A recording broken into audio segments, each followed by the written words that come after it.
I think there's maybe a good chance we can get this done in one, but let's see how it Yeah, goes. I So think we can. I think we we've probably talked about this stuff so much. So can. Laying down is something that a jigger want. Love ride the air, wanna love a love. Love the mouth, jigger love a hubba. Bend down, I wanna double, double, double. so Phil, we're going to dive into three Scorsese films today. If we had had the foresight when we started this, because we didn't think of grouping things together, and Yeah. maybe a little ambitious for my my own good, eventually doing each one individually. But we've already discussed Goodfellas. Was Goodfellas the only other one for the I was just, yeah, Scorsese I was canon just that's gonna in there? ask, I was just gonna ask that. I think that is the only other one. I think So it's the only one, right? So we could have lumped that into this discussion as well, but that's okay. Obviously, you can mention it if you want. We discussed that one was Sunshine of Your Love, I think. yeah, yeah. And And I connected to that, I'll get to it. And then I discovered something interesting tonight. I didn't okay.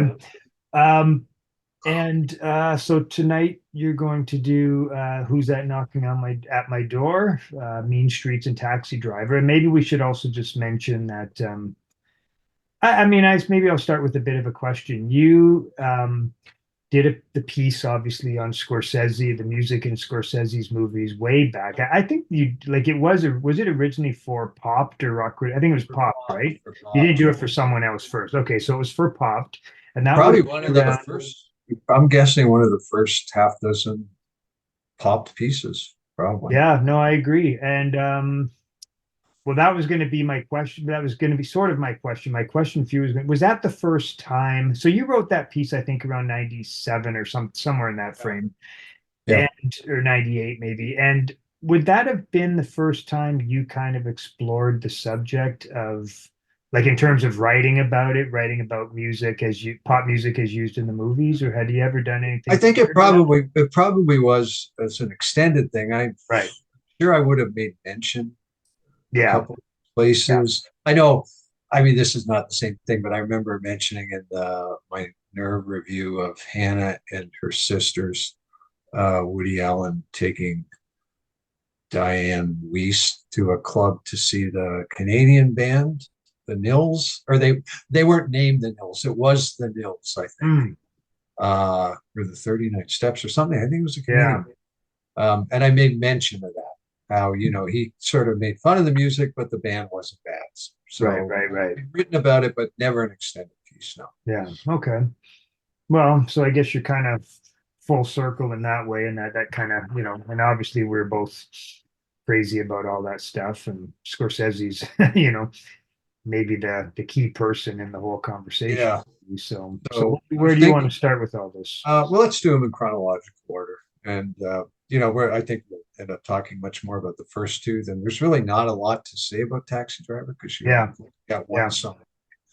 Um, I was thinking that, again, us going back to Scorsese is kind of like we said, okay, we're going to talk about Sergeant Pepper tonight because we yeah, have yeah. talked about this so much, which is why I made sure to make some notes. So first of all, let me ask you, what is your relationship? Have you seen Who's That Knocking at My Door? You must have seen Yeah, it seen it once. no, a few times. How did I think I must have first seen it on video. I must have rented a VHS or something back in, Okay. I think I'd say back when I lived in Vancouver. I think that's probably the first time I saw it. And I've seen it a few times. I think I've seen it 3 or 4 times. I've got a DVD, but I feel like I've maybe seen it in one other. I don't know if maybe I did see it in repertory cinema once, actually. I just can't recall for sure. But no, I'm pretty familiar with the film. I think the last time I watched it was a few years ago. Yeah, I've got that version, and I was a bit underwhelmed by the movie the last time I Yes. watched it. You I want still to love talk about parts of that? it, of course, but Yeah. there were long rambling sequences that I Uh, just like sitting on the park bench and stuff. It just couldn't it seemed to go on forever. So That's the first now. I think you've seen it more than I have. When I watched it yesterday and today, that's at most the third time I've seen it. I wouldn't be surprised if it's only the second time I've seen it because the DVD I have was still sealed. mm, And it was a great time 10 years ago. Sealed, brand new, $3. It was in dump bins everywhere. I saw it once on a big screen. This was either the second or third time. So just like you were saying, that's my first note. I just said not great, you yeah, know. and I put endless conversations between Harvey Keitel and the girl who doesn't even Yeah. get a name in the film, and his his knockabout friends, and the conversations with his friends. There are versions of conversations like that in Mean Streets and Goodfellas, but they're funny. These Yeah. conversations really aren't funny. You know, Mhm. they have the same sort of going nowhere and repeating stuff, but they're not funny. Um, and also the central problem, if you want to put it that way, that's in the film is maybe not if you're Catholic, traditionally Catholic like Scorsese, but the central problem is really dated. You know, his distinction between women and broads, quotation marks, and he wants to marry a virgin, and I was never quite clear. There was a rape attempt. I wasn't quite clear if she was, because he kept saying, "Oh, I don't believe your story," if she's trying to tell him that this boyfriend tried to rape her and she managed to stop him, or whether the rape actually went through to completion. I mean, rape is rape, but you know what Yeah. I'm saying. Yeah. Yeah. I wasn't clear on that. And by the way, I think the rapist, her boyfriend rapist, is played by he's in the film, and I think I matched him that character, Harry Northup, who we talked about, Doughboy Mm. and Taxi Driver, and he was in Over the Edge, the cop. Yeah. Oh, really? Eh? Yeah, I didn't catch that at all. I just I don't think remember that's that him. I detail. think Wow. that's the only character, and his name is Harry. Wow. Anyway, so, and the other thing is, and just talking about the film in general, in Mean Streets, they really connect Harvey Keitel to what he does and the mob life. He's a stooge for his uncles. He's going out Mhm. running errands for his uncles. He's got to keep Richard Romanus in check, to Yeah. do that high wire act. It's not really clear how these guys make their money. Like you're because it's Scorsese, I guess you assume they're hooked in with the mob somehow, but you never really see them doing crime, do you? Yeah. All vague. Um, It's a little so aimless or something, but I mean, it's a very interesting, film for its it's time, interesting, certainly. obviously, historically, and Yeah. I'll mention some things that are good about it, but I agree with you. It's not a great film. And when Marcus always brings that up in connection to him not thinking highly of Goodfellas, I'm not sure. Does he mean just the soundtrack, or does he mean the actual movie? Because I don't know how anyone, I guess I do know how, Think because he means the. I think he does mean the movie. I don't think he likes you know, Goodfellas. And maybe I'm the same way when I say I love Rushmore and I can't stand Phantom Thread. You like the early rough version, but Rushmore's kind of a polished film. It's a well-made, smart film. I don't think this is a well-made, smart film. It's sort of he's feeling his way. you wonder if it's there's a bit of he might have seen it when it came out. It did get good reviews actually. I was kind of surprised to Ebert, get that. Ebert, Ebert famously, Ebert wrote a very positive review at the Yeah. time. Actually, I think there was a 2-year delay, but it was made in '67, but I don't think it got released till '69. Okay, I always thought it was 68, but whatever. But so maybe he saw it in the theater when it That came would out. make a difference for So sure. struck by the music and everything Yeah, that yeah. everything about the film is of more interest. So, but no, I agree with you. I mean, I So actually probably like Mean Streets if you sort of draw a line between that and Mean Streets and Goodfellas, I'm probably still at Mean Streets would be the best of the three for me. Oh, I can certainly understand preferring Mean But Streets. but who's that knocking? Yeah, I don't know. Just So what I did like, I think, well, there is some technical interest for sure. He's doing lots of interesting stuff with the camera. There's slow motion. There's some stills, the rape scene and retrospect. Or he sometimes shows some of it using still photography. There's other technical stuff. Harvey Keitel is actually really good. He's got a very natural, the other guys just seem like they might be friends of Scorsese and they're in this film. She's good. The actress, Zena Bethune is her name. yeah, She's good, but I think Harvey Keitel is really good. There's just something very authentic about yeah, him. I could see scenes and say that guy is going to be around for a while. She is good. I don't think quite as good as him. I had to look her up. She did some TV afterwards, no major films, like wow, nothing. And she wow, not even major films. She just really didn't do any films after that, one or two. She did some popular TV series in the '70s. So I don't know hmm. what happened to her. Um, So before I get to the music, I will say there's one scene that really reminded me of Mean Streets. You know, when they, it's probably one of the better scenes where his friend takes him up to the mountains. I think upstate New York. You remember that scene? Think so, yeah. There is one hood friend saying, how much longer till we get to the top? And they get to the top and they just stare up. His friend says, I really want to show you something. And they're staring out. The one guy's, this is it. This is what we came out for. But Harvey Keitel, you can tell he loves what he sees. Yeah, He has this sense of beauty. And it reminded me of the scene in Mean Streets with the tiger, right. where it's just them. That's interesting. Some of them connect with the natural world and some of them don't. And in Mean Streets, Harvey Keitel is one of the guys who doesn't. Yeah. It's David Provel, the bartender who, pets is it a lion or tiger? I can't even remember. Lion. Yeah, tiger, I think, actually. Is it a tiger? I think so. So there's that real disconnect and the other thing, who's that knocking at my door? Practically, it's like nowhere is more explicitly part one of Mean Streets than the very end, where he's literally sitting in church, at Yeah. the end of Who's That Knocking at My Door? And then the song Who's That Knocking starts. And that was very much, I thought, like Scorpio Rising, the whole pop music and all the religious iconography. Yeah. So, but it really struck me how literally Harvey Keitel sitting in the church, just like he does at the beginning of Mean Streets. Yeah. So that was kind of amazing. So we'll get to the music now. Don't do that. Good. So the soundtrack there's not a whole lot, but it's effective. And obviously I'm going to go over the moon with one song. Before we get to that one, I think in maybe the first pop piece, I singled out the Bell Notes I've had. I like that scene, actually. That's a great song. Great song. That's the first song that the first extended use of pop music in the film. And nothing's happened. They're driving and then they're on a rooftop. I never heard the song before that. It's a really good song. I don't know what you describe it as. It's not really garage, is it?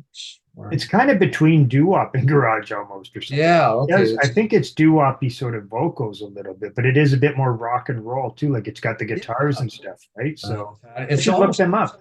I don't know. I don't know. I didn't bother to look it up. It's also kind of drony too. It's a really interesting song. Yeah. Other stuff in there. Jenny Take a Ride by Mitch Ryder, which they're doing a Little Richard song. Jenny, but they call it Jenny Take a Ride. Talk about a fish out of water anomaly. The Doors, the end. Yeah. The long use of the Doors. I totally forgot that. By the way, tonight watching the movie tonight, except for the scene that I wrote about in the book, it was like watching it for the first time. Just I didn't really remember any of it, and I'd certainly forgotten the Doors. The Searchers, Ain't That Just Like Me, which I think I don't remember that. I like that song a lot. I don't remember that. It turns out Marcus's Stranded discography. Yeah, it's a great song. Probably because of that film. Who's That Knocking by the Genies, and the film ends with The Plea by the Chantels. Is that over the rape? Is that with the rape scene? No, the rape scene is a doo-wop song or something, isn't there? Okay. I didn't. There were a couple I didn't know that I lopped off my list, so it might have been one of those. The Dubs or someone like that, or the Elder. Somebody like that, yeah. Okay. As soon as the Chantels turned up, I couldn't remember it was the Chantels. I thought at first, for some reason, it was Rosie and the Originals, and I think he used The Plea later in another film. So some of that's good. The Doors are just weird. It's during a long sex scene. I think the scene where, he shows that quote unquote broads are who he has sex with, I think. So there's this parade of women going through Harvey Keitel's bedroom.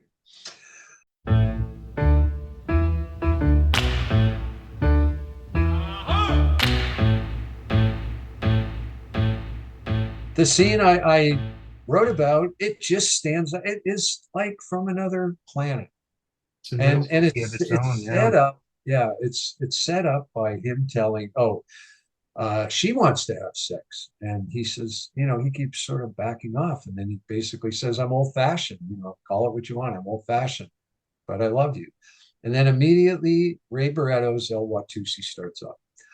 And it's like, not just the film stops, but I was just thinking, this one scene literally changes film history in a way. Because it's just not, you can say, okay, Anger, Kenneth Anger, Richard Lester, but nothing had been done like this that I know of, unless Yeah. you got the idea from some, American underground film in the early 60s that I don't know about. That's quite possible because Scorsese paid attention to that. It's all shot in slow motion. It's Harvey Keitel and his friends goofing around, basically play acting at being gangsters, which they sort of are small time hoods, but they're, they're really playing it to the hilt. And the Ray Barretto song, which I did not know when I saw it for the first time, it's an amazing song. Mhm. Watusi, I guess hooked in with the dance craze of Watusi. I don't know if it started it or tried to cash in on it. The slow motion is just choreographed to the song so well. The stops and starts Yeah. in slow motion, and the expressions on their face, and that gun that keeps getting passed around. Even though they're just joking around, between the song and the way it's shot, it is such a sinister and violent scene. Like, there's no violence, nothing happens. They're all laughing, but it's got such a hint of violence in it. And I told you, I played that every year for students. And, I second guess my young students, like grade 3. And I'd always say, don't worry, they're just playing around. Nobody's going to shoot anybody. No need to tell your parents who watched it. Yeah. Guys were tossing around a gun. Don't tell your parents. I know. I just wanted them to see that a film Yeah. could do that. Yeah. And I don't think he ever did. I don't think he's ever done a better music scene. I really don't. Mm. And and also that the scene feels so liberating for him. Like, there's all sorts of it comes about 35 minutes into the film. I timed it, or went back, said, okay, it starts here, ends here. It's 4 minutes and Good chunk of the seconds. ong, if maybe not the whole song. It's the whole song. In fact, not only is it the whole song, I'm pretty sure it loops it, Scott, because Really, it goes on. yeah, the song wouldn't be 4 minutes. There's no, I don't think there's a hit in the early 60s. It's 4 minutes. Yeah. And then it immediately goes into that great collage with shotgun, with all the movie posters. Yeah, that's right. With the Searchers or something, or John Wayne. Rio Bravo and shotguns playing. It's just amazing. And that makes the film worthwhile. We're seeing just in and of itself. And yes, I can see if you were saying, and I think I said one of the times I wrote about it, I can't imagine what it would have been like to be sitting in a theater in 1968 or 1969, and you're watching this film. It's kind of interesting for 30 minutes, and then this scene comes on. Yeah. And it wouldn't matter, I'm sure at the time, if that were me, it wouldn't have mattered what came before, what came after. I would have been talking about that. Everybody I knew for the next few weeks, you got to see this. You got to see this.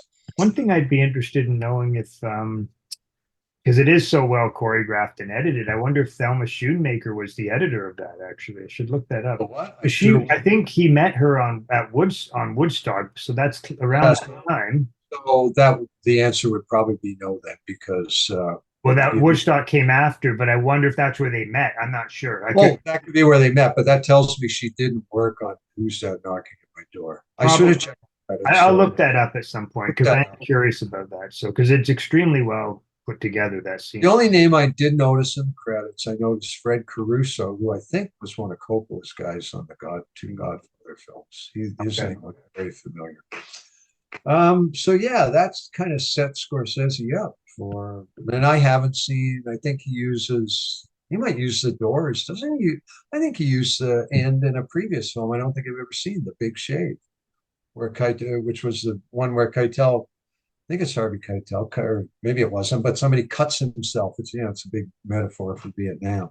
Yeah, I saw that movie. So you're asking if the Doors are used in that? The Doors were used in that. I don't remember that. I mean, I've seen that. I remember once back when I lived in Vancouver, I think I don't think I rented a video that had all those, there's like 3 of the early films or something.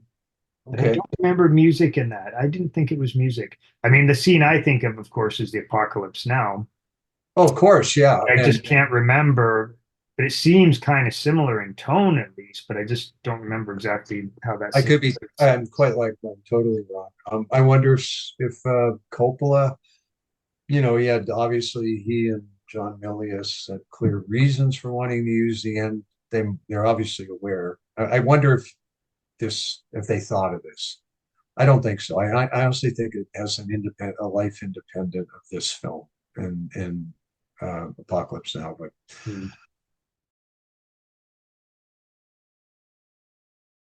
anyway, and then then he goes off. He makes the one that this was, from what I remember, has nothing to do with the course of his career, Boxcar Bertha, which I think for Corman and just trying to kind of get a foot in the door, and then I think after that, the next one is Main Streets, correct? Yep. Maybe there's might have been a documentary before that. By the way, who's that knocking at my door? The very first scene, I think it's Catherine Scorsese, if I'm not wrong. Oh yeah, that rings a bell. Yeah. Cooking for young kids. That rings a bell. Yeah. Now, Mean Streets, I don't know how you and I approach this in a brand new way, but I'll just start by asking you a couple of questions. When you saw it for the first time, how familiar were you with a lot of this music? Was this definitely not overly at all? Because I think I saw it in the mid '80s at the Bloor Cinema. Yeah. I mean, I would have known the Ronettes for sure, the Stones, obviously. But see, I will say, it was my introduction to Tell Me. Now, I saw it before you in the mid to late 70s. I think I was digging in. I think I dug in the Stones back catalog far enough then that I'm pretty sure I did know that one. But it was the doo-wop stuff, a lot of that for sure I didn't. I mean, I'm probably a third I knew and 2/3 I didn't, but I'd have to look at the full list. So, like, I definitely didn't know Rubber Biscuit. No, all that was new to me. Obviously I knew Jumpin' Jack Flash, I knew Be My Baby. I might have known one or two of the minor hits, like It's My Kiss, It's in My Kiss. Yeah, like I would have been somewhat familiar with Shoop Shoop Song or whatever. Yeah, Shoop Shoop Song I might have known. Maybe I'd heard them once, but most of it was Mickey's Monkey. I would have known. I would not have known Mickey's Monkey. I had dug into the Motown catalog before then for sure, like, because I can even date that to around 1981 or so that I listened to Smokey Robinson. See, I didn't get my triple Miracles anthology until a few years after I'd seen Mean Streets. Second question, had you read Cale's review when you saw it? That's a very good question. I don't think so. If anything tipped me off to it, it was probably the Rock Films essay in the Rolling Stone book by Marcus. I don't know. I mean, I don't know. I've often, for some reason, I don't remember what Cale book I found first. And I do think it might have been that one, X. Is that Reeling, I think. Reeling, yeah. I think that might have been the first one I found a used copy of. But I don't think I have a feeling I saw the movie just knowing that it was, an important rock movie. I don't think I read Cale's thing before that. I have a weird feeling I had read her review. Because I remember I have in my mind this vague memory of looking at this title, Everyday Inferno, and saying, what is that about? Which indicates, I hadn't seen the film. So I think I may have. I know. Last question. I wrote, can you still see it fresh? Like, I haven't watched it for a long time. It became hard for me, once you've seen it enough times, it's hard. Yeah. I feel like I will be able to at some point, but the time feel like there've been, I'm so lazy with like physically lazy with stuff like that sometimes it actually does play. It seems to play about once a year on TCM. And a couple times I've recorded it because I thought it's easier than getting out the DVD. And our DVD setup is not the most streamlined setup in the world. So I thought, okay, well, I'll tape it off TCM, record it off TCM, and I'll watch it. I inevitably, in the last few years, I just kind of end up deleting it, thinking, I'm just not in the mood right now. I've seen it so many times that I feel it will come back to me because it is a very fresh experience. But yeah, I don't know. I've seen it at least 10 times, maybe. It's probably not nearly as many as you probably, but that's a lot for me. So I went through a few, let's say a couple of decades where if it was in a rep theater, I'd go see it, and I probably ended up totaling at least 10 and probably 15 times.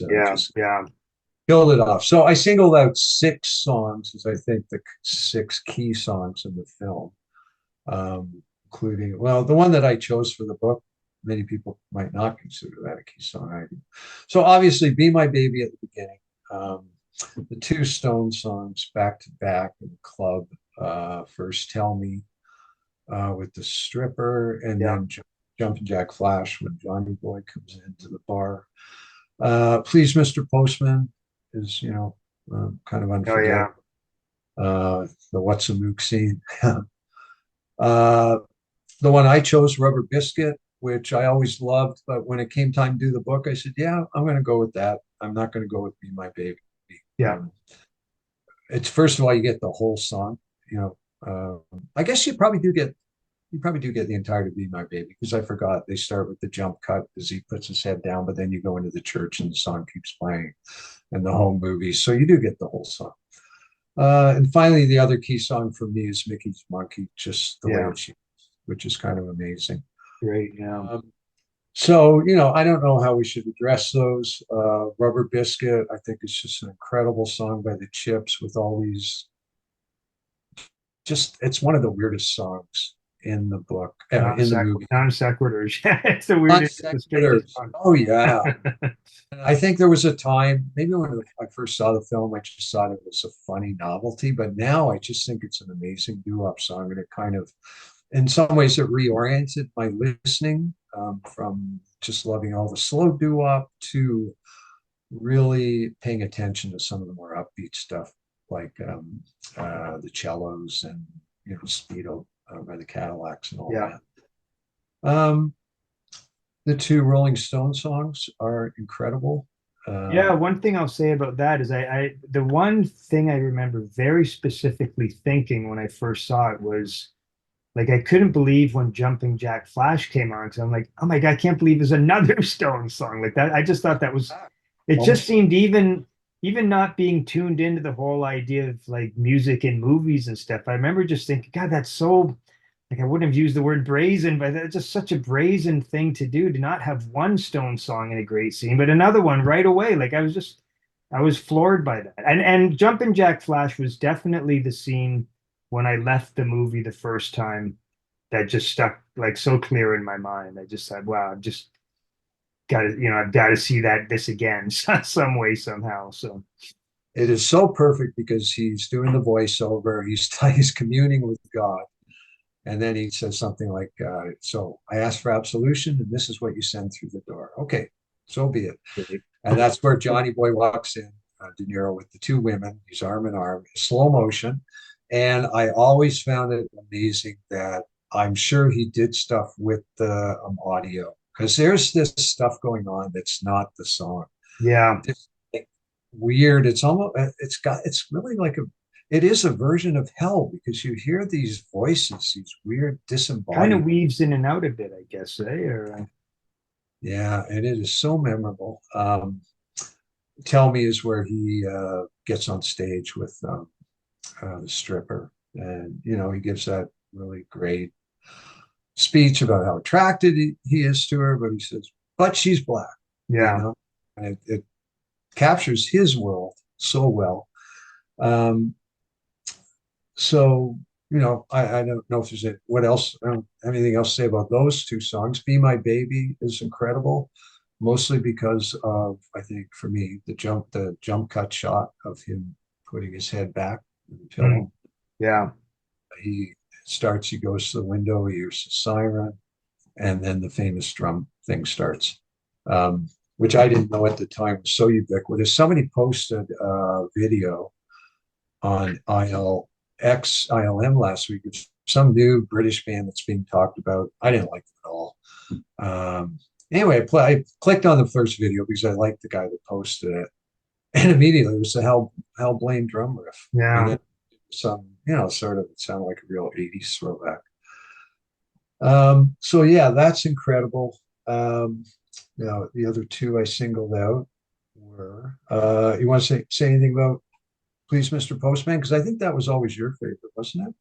I think eventually that became the one. Yeah. I don't know if I have much more to say about it. I mean, I get maybe that was one of the really surprising moments the first time too, now that I'm thinking about it with this crazy fight with the pool cues and all that. I mean, I just don't think I'd ever seen anything remotely like that in a movie No, before. So no. And then just again, that wild. is the choreography to it is just fantastic. Yeah, yeah, And then Mickey's Monkey's amazing because of what it says about that character. And I always say that's the one, more than any other moment in the film, that's the one moment where I realized that Harvey Keitel was just overmatched to Charlie. That there's no way you can handle this guy Yeah. because they're trying to make a getaway. Uh, uh, what's Michael's after them? He knows Yeah. they're trying to get escape from Michael. He's just said that they just had that amazing scene where De Niro gives a big speech about borrowing money, which I love that scene. He Yeah. says, Oh, yeah. That's great. Yeah. why? Because you're the only jerk off that lent me money, and they're trying to get it. And then he turns on the car, comes out of the radio, and he just starts doing that fruit. You Yeah. know, Yeah. incredible. And he just stands there and looks at him. It's like, Yeah. what can I do? Yeah. And I've had that feeling so often as a teacher, where I watch some kid and I'm overmatched. I don't know what to do. Kid's off doing some crazy stuff and I don't know what to do. So you just sort of stand there and watch. Yeah. Well, parent too. Believe me. Parents too. What am I talking about? Every day. You get enough of that on a daily basis. Yeah. I copied down some of the other songs I copied down 4 others that are noteworthy, and I couldn't even in my head. I didn't even take time to remember how they're used. "Pledging My Love" is used during the party scene for the Vietnam vet, I think, who's here. Yeah, and he's like, yeah, it's quite spooky, that scene, or Yeah, eerie or something. Yeah. I Met Him on a Sunday. Shirelles. Yeah, I remember that in the movie, but I can barely I remember the think it's scene. when they go in just before they pick up those 2 teenagers, and they're just kind of cruising around Little Italy, I think. Right. And then they stiff those guys for let's go to the movies. Go to the movie. Yeah. I Love You So by the Chantels. I don't know how the Chantels are used. I know I'm aware of it when it's in the film. I'm pretty sure it's in his Kiss. Betty Everett is used when he's getting dressed up. He's putting on the tie. Yeah, that sounds right. Yeah. His mom has left him some clothes, like she Yeah. reads from his mom or something. And then the 3 things I wanted to mention that I cannot place in the film. First of all, there's a Ray Barretto song Oh. called Ritmo Sabroso. There's obviously a lot of traditional Italian music too, that Which is used very well. get used very well, very key. Yeah. There's I Looked Away, Derek and the Dominoes. I remember that one. I I remember think that. I'm aware of that. I think John Mayall is the getaway music when they take the turnpike. He's to Brooklyn or something. They're trying to get away with Michael. There's this really memorable guitar rock music. I think that might be John Mayall. Here's something I had no idea. Looking at the IMDb soundtrack list, Cream is in the film. Oh, which song? A song called "Steppin' Out." I wonder if they made a mistake that might be the rock music that's. I don't. I don't know. I don't I know remember. Cream's discography pretty well, and I don't know the song, but I mean, maybe if I heard it, but Okay, I'm gonna look into that because yeah. that's the actual song that plays when they go to Brooklyn. Unless there's some Cream album track I don't know at all. Wow. So yeah, it's an incredible film. There's never been a soundtrack released. We've told the Phil Spector story many times about how he did it all unauthorized. Yeah. And Spector just told a story called him Skeezy years later. Yeah. It's funny. And we've got, do you want to try to, I think we can squeeze in Taxi Yeah, Driver. go for it. Yeah. Yeah, there's just one song. It's incredible, but there's just one song. Other than that, the only music in it is obviously the Bernard Herrmann soundtrack, which is famous. That even Kale didn't like that. She loved the film. I love it. I can't separate it. It's just part and Yeah. parcel. Yeah. There's the presence of Chris Christopherson in his Yeah. relationship with Betsy. Christopherson had just been in Alice Doesn't Live Here Anymore. I'm surprised he didn't use a Christopherson song. So here's a question for you. So it's the Jackson Brown album. Jackson Brown's Late for the Sky, which was first time I saw the film. I think it was already an album I was playing.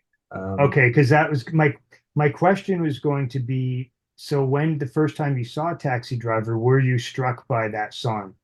Because I'll be honest, I wasn't until many viewings of the film, and I didn't know the song. Yeah, I don't know. It just didn't, so were you like kind of blown away the first? Now you made me wonder if I had the album yet, because I wasn't. It was only on I remember sitting in the theater in the Bluer Cinema later when it was the first good print of Taxi Driver I'd seen in a while when it just completely knocked me out before I wrote the pop piece, I think. So no, I probably didn't have the album yet. And it's such a weird choice because you just think about all the doo-wop in Mean Streets, and suddenly he's using the singer-songwriter. It might not seem so weird in light of the next film, The Last Waltz, where you've got Neil Young and Joni Mitchell. Yeah, Scorsese was paying attention to that stuff. But before you knew that, it seemed like a very strange choice, right? And the other bizarre thing about it is that it's got this sort of fantasy land aspect to it because presumably Travis is hearing it off of American Bandstand, unless he's watching American Bandstand and just hearing the song in his head.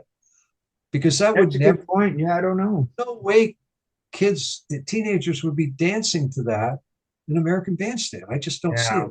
Yeah. Even though that stuff was popular in the mid-70s, they were playing disco mostly. And was it released as a single, that song, ever? I don't think it was a single. I just don't see it. Yeah, if it wasn't a single, then for sure it wouldn't be on there. Like 100%. That amazing shot with the shoes sitting there. A pair of shoes. Not a person, just a pair of shoes on the dance floor. Did he stick that in, or was that actually on American Bandstand? It looks like a legit scene from the show. So I don't know why it works so well. I think it's because Travis, if I remember correctly, is at a real low point in the film. He's basically given up on Betsy. This anger, this gathering force is just really taking hold of him. And he's watching that. It's not the scene where he tips over the TV. That's a later scene. But it's sort of on the road to that scene. And he's on the way to snapping, right? And you get this great, and I always love the song. I think it's a great song. And that's really it for the pop music in Taxi Driver. Which I think, it's easy to say. It's fine. But was probably the right call to not. Oh, absolutely. You couldn't. How much pop music could you have in a movie like that? I mean, Taxi Driver wouldn't be Taxi Driver if he had. It's interesting though. The comment that Scorsese has said about what he was listening to, what he had in his head, or something like that during that movie, and it is actually I could hear some music from it in the movie. Is Astro Weeks. Astro Weeks. Okay, wow. And I could hear I could almost imagine if he had stuck something in there. Because it's just got that, I don't know, just something in the mood that might have worked in a scene. But yeah, it's not a pop music movie, so it is such an anomalous scene, really. So no, but that is a special talent. He doesn't use pop music. He only uses one song, and it works so well. Yeah, he just found like the right time in that film. The other musical bit is that drummer when they got that's great street scene. It was a syncopated. Peter, and he's mentioning Chick Webb, like Chick Webb. It sounds of Gene Kruger, Chick Webb. Yeah. But you can just imagine if same movie essentially has been made by other people basically, but like if Tarantino directed Taxi Driver, he'd be sticking stuff in there, right? And something tells me he wrote lots of negative stuff about Taxi Driver in his book. I might be mistaking it for another film. I don't think he's a fan of Taxi Driver. Oh, really? And so in the book that Tarantino wrote, he was negative on Taxi Driver. Interesting. Yeah. Less than a minute. So perfect, Scott. I don't really have. And I think tonight is basically, I'm thinking, unless I have good cause, I am not going to write or talk about this stuff ever again. I mean, Scorsese. It's the blowout. Yeah, it's the blowout. I have nothing left to say. Nothing. Yeah. I'll one up you. I'm not going to ever think about it again. So that'll work out well because I think Scorsese has nothing left to say. Yeah. That's not fair. I know.